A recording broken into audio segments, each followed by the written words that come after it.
ইসরাইলের তিনজন যুবক,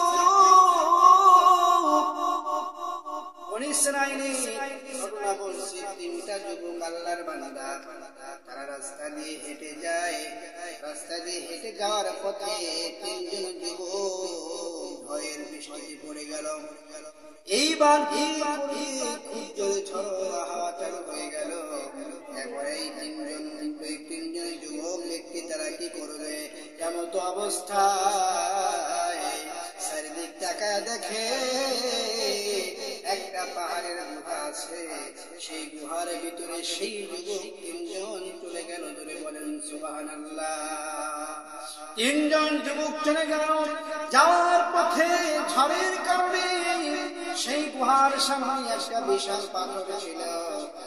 পাথরের গুহাটা ঝড়ের কারণে এরকম ভাবে ঘুরে ঘুরে এসে ওই পাথরের মুখটা বন্ধ হয়ে যায়।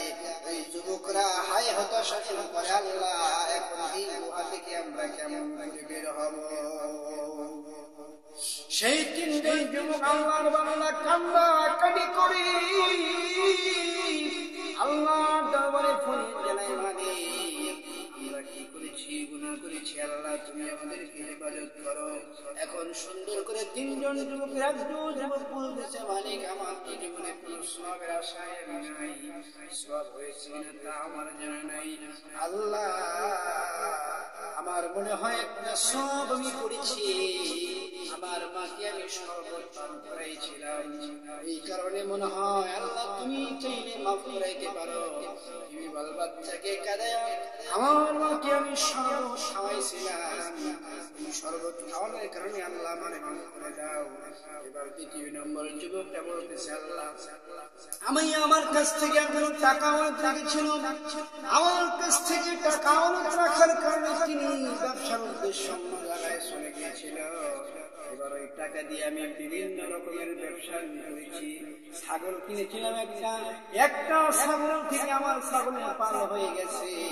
এবার ওই ছাগলের পাল দুটো আমি পুরোপুরি আমার ওই লোকটাকে আমি দান করে দিয়েছি। ধরে বলেন সুবহানাল্লাহ। আর তিন নম্বর যুবক বলতেছে, সুন্দর করে আমি যৌবনকে কন্ট্রোল করেছিলাম, যেনার কাজে আমি লিপ্ত হই নাই, যেনার কাছ থেকে আমি বিরত করেছিলাম। মালিক রে,